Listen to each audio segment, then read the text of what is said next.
Assalamualaikum warahmatullahi wabarakatuh. Waalaikumsalam. Bapak Ibu sekalian, pada pagi hari ini adalah hari yang cukup bersejarah karena pagi hari ini adalah awal dari pendidikan profesi advokat yang diselenggarakan oleh Juristen Legal Indonesia.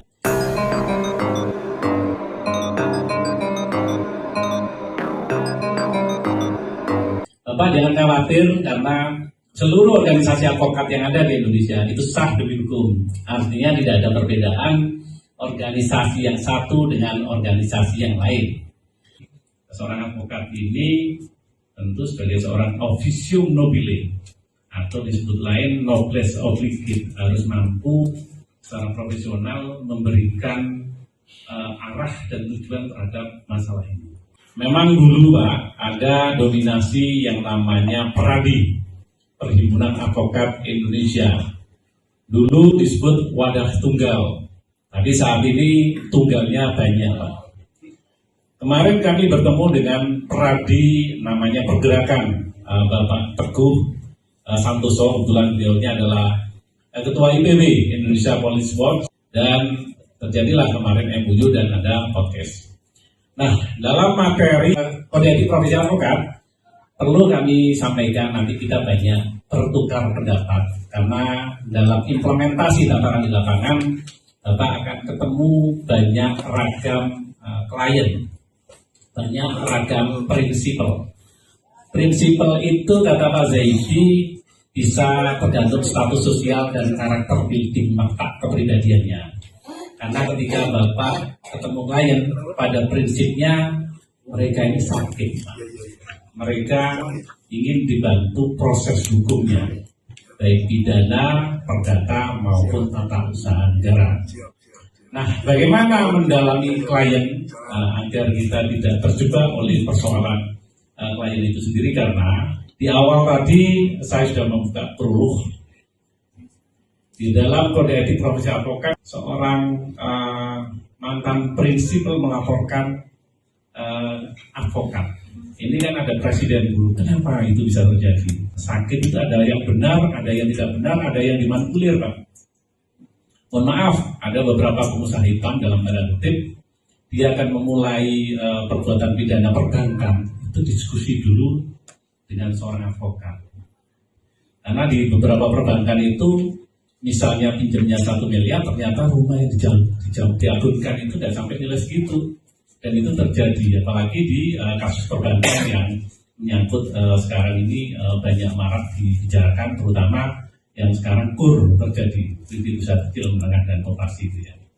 Nah, sebagai seorang advokat, apa yang harus dilakukan? Pertama, Bapak lakukan investigasi dan Bapak sampaikan, karena sering dokumen yang disampaikan itu, mohon maaf, ada keterangan waris jumlahnya 7, ternyata ada 8. Pak, dibariskan cuma 7. Ya sudah, Anda bikin keterangan waris, jangan kita yang suruh bikin keterangan waris. Terutama dokumen-dokumen hukum yang disampaikan harus benar-benar divalidasi dengan baik. Terutama keterangan-keterangan dalam proses kalau keperdataan, pewarisan, dokumen-dokumen hukum, kalau pidana peristiwa yang terjadi. Tadi Pak Zaidi mengatakan dalam pidana kenali hukum, jauhi hukuman. Kalau di perdata tadi dalami regulasi, tata aturan hukum yang sebenar-benarnya. Jauhkan uang prestasi. Apalagi kalau tadi itu ditun, maka benar-benar harus didalami tentang SK-SK dan ketentuan-ketentuan itu, maka kita harus dalami regulasi struktural dari regulasi itu sendiri. Nah, apa yang harus diberikan ketika berhadapan dengan klien? Itu tadi klien ketika Bapak ketemu klien individual. Belum lagi kalau klien sifatnya korporasi perusahaan. Perusahaan-perusahaan asing ini ada yang dalam tanda kutip mereka legalitasnya dalam pengertian tidak sah dan ada indikasi ada kecurangan.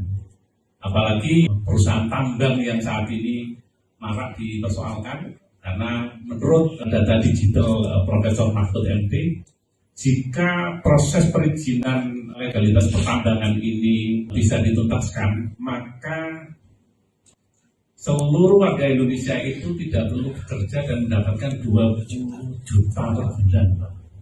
Ini hal yang miris buat kita sebagai seorang advokat. Nah, ini tadi advokat ketika kliennya itu individu dengan ragam karakter. Kemudian bagaimana kalau perusahaan asing? Ini juga beda regulasinya karena kita terbentur apa yang disebut mutual legal assistance.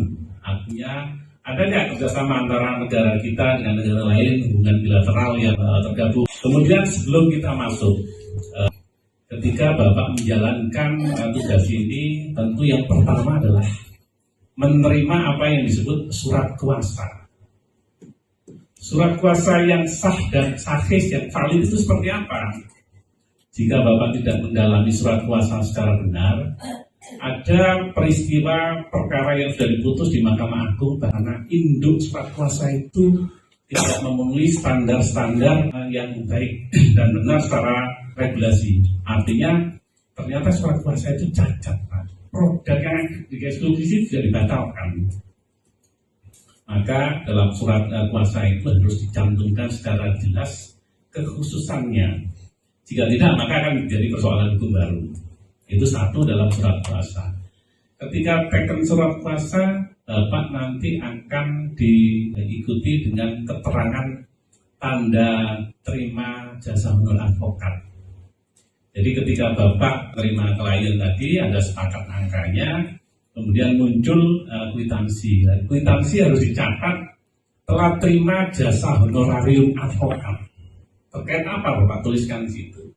Terkait laporan pendampingan tipu gelap di Polda Jatim, Restabes Surabaya dan sebagainya. Dan kuasa ini berlaku hanya tingkat penyelidikan saja. Ada teman-teman itu menulis surat kuasa ini berlaku tingkat pengadilan negeri, pengadilan tinggi, Mahkamah Agung, bahkan TK. Terima uangnya berapa Pak? 10 juta. Dan ini kesalahan-kesalahan teman-teman ketika membuat surat kuasa. Ini jangan sampai Bapak menjadi hal yang sama. Itu di surat kuasa. Dan tolong di dalam surat janjian sukses fee advokat juga disebutkan pekerjaan harus secara spesifik dan jelas. Karena ini adalah kunci-kunci pintu masuk persoalan-persoalan hukum untuk advokat. Jadi apa yang disebut dengan terjadi malpraktek advokat. Jadi advokat hitam bahasanya begitu Pak. Terjadi misalnya Hotman Paris KPA telah dipecat oleh Peradi. Dia loncat ke Peradi yang lain. Termasuk Arif Rasman Nasution. Dia telah melakukan pelanggaran etik, dipecat dari KAI. Loncat lagi. Termasuk yang di YLI ada inisial MS. Itu ada dugaan sudah masuk di laporan Polda Jatim. Dan sekarang saling melapor di Krimsus. Dan kemarin hari Jumat kami didatangi Pak Sugeng dari Indonesia Police Watch. Dia mengatakan, Bapak turun diproses, tentu kami akan berbagai dulu. Kami minta keterangan pemohon dan termohonnya, nanti kita jadwalkan sidang. Nah, sebagai catatan penting sebelum kita melangkah masuk ke dalam persoalan-persoalan etik yang perlu disempurnakan adalah batasan antara advokat dengan klien. Jadi klien itu Bapak nggak boleh menjanjikan. Ketika janji, katanya Pak Karmono, al-wa'du dainun, janji adalah hutang, gitu ya. Itu nggak boleh Pak. Jadi tidak boleh berjanji, tidak boleh memastikan pasti menang, pasti tersangka, pasti mendapatkan sesuatu. Pasti dia akan istilahnya kalah, itu tidak boleh karena nanti itu masuk ranahnya kode etik profesi advokat.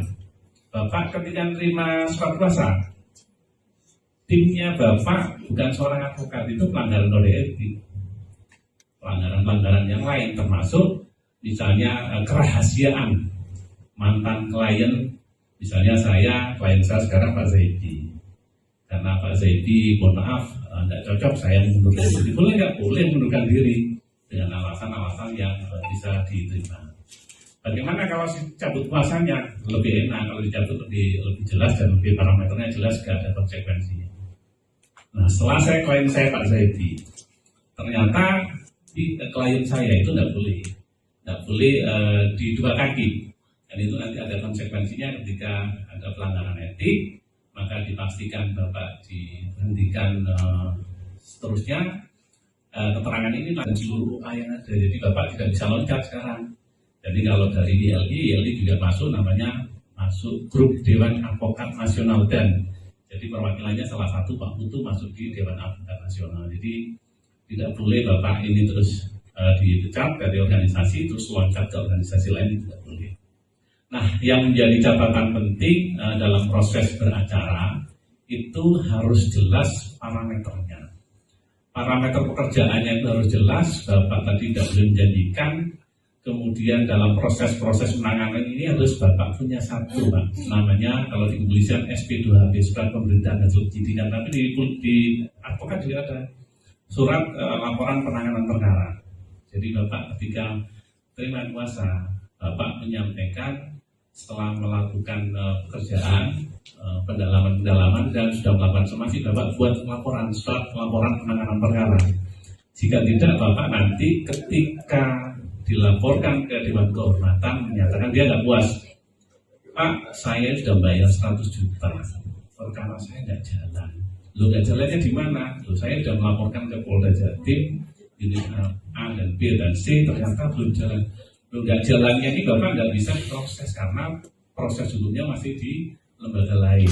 Jadi bukan kesalahan Bapak. Tapi kalau Bapak tidak kooperatif, tidak menyampaikan hasil penanganan perkara, bisa juga masuk di pelaporan di kepolisian tadi. Nah, itu untuk laporan kepolisian. Bagaimana kalau di misalnya Bapak menerima dalam hal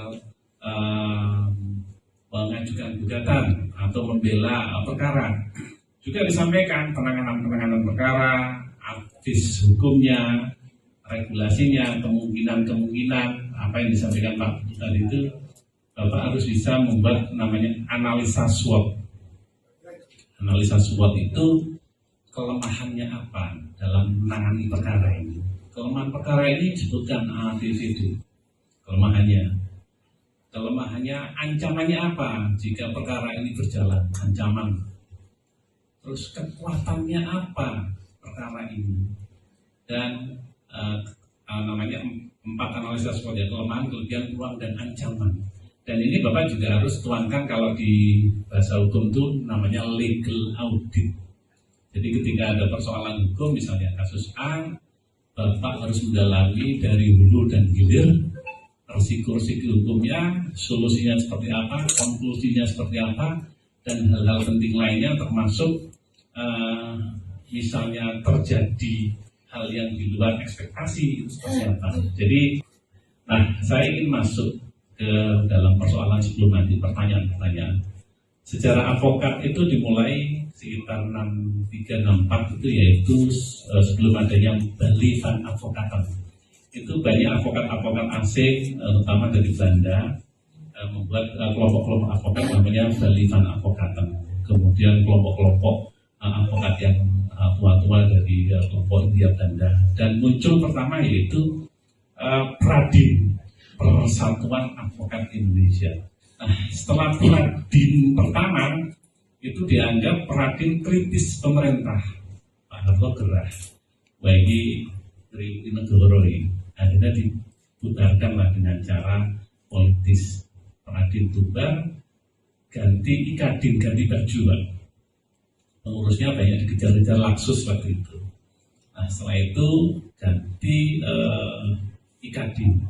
Ikadin dianggap sehingga akhirnya pecah, Pak, menjadi 8 organisasi advokat. Di antaranya ini ada Ikadin, Ikatan Advokat Indonesia, kemudian ada AAI, Asosiasi Advokat Indonesia, ada berikutnya IPHI, Ikatan Penasihat Hukum Indonesia, kemudian yang keempat ada HAPI, Himpunan Advokat Indonesia, ada lagi yang kelima IPHI, Ikatan Penasihat Hukum Indonesia, yang keenam KHI, Asosiasi Konsultan Hukum Indonesia, yang ketujuh ada HKPNI, Himpunan Konsultan Hukum, dan yang terakhir SPI. Nah, ketika 8 organisasi advokat ini yang namanya advokat satu dan yang lain itu satu masalah menjadi 1000 masalah, tidak akan pernah selesai. Negara hadir, negara pusing. Akhirnya dileburlah menjadi satu. Ada Komite Kerja Advokat Nasional. Setelah Komite Kerja Advokat Nasional, disepakatilah wadah tunggal. Wadah tunggal itu maksudnya negara supaya mudah mengontrol. Kalau dulu partai politik banyak, Pak Harto menjadikan 3, Gus Dur meledak, sekarang banyak, tapi akan dicoba oleh era Pak Jokowi ternyata kesulitan, dan terjadilah disebut wadah tunggal. Disepakati wadah tunggal Peradi, Perhimpunan Advokat Indonesia. Akhirnya terbentuklah Peradi. Ternyata tidak melakukan kongres.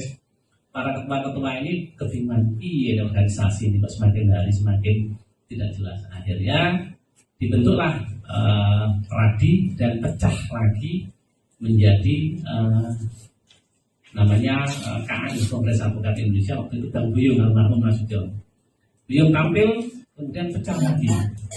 Ada KAI 1, KAI 2, dan terakhir organisasi yang 8 tadi itu grafis tampil saja.